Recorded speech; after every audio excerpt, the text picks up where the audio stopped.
Hey, what's up everybody? I'm Kevin from Simpledrummer.com. In this video, I'm going to show you some really simple exercises that you can use in your practice session to increase the coordination between your hands and your feet.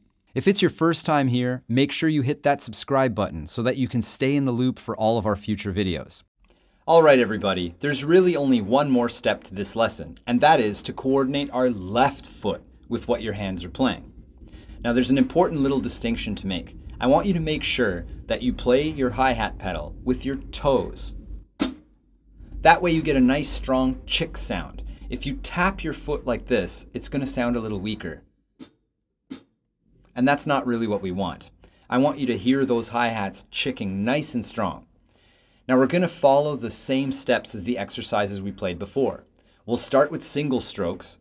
That means you're playing right, left, right, left. Now the first note is your right hand, but this time you're coordinating your left foot along with it.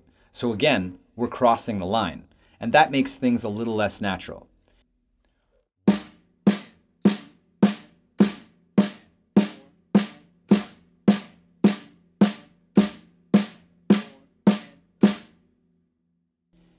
Now when I teach this to students, it's always a little trickier to get your left foot nice and precise with your hand. So really pay attention to make sure they're not off, like this. You don't want that hi-hat to be chicking earlier than the note you play with your hand. You want it right on, really precise. But overall, your rhythm should be steady. So make your left foot follow what your sticks are doing. Once you've done that, then try the same thing, starting your eighth notes with your left hand. Now that'll feel a little easier because now you're playing your left hand together with your left foot. And when it's two limbs from the same side of your body, that's always easier. So here's how the exercise should sound in that instance.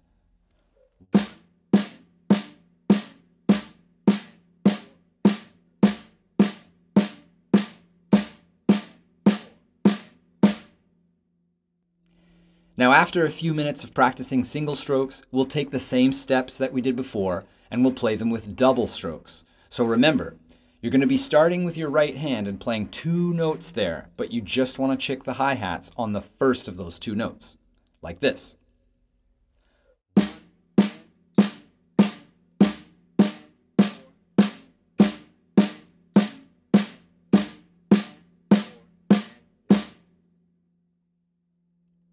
Once you've done that, then play the same exercise starting with your left hand, which might feel a little awkward if you're right-handed, but it'll feel easier to coordinate with your left foot, like this.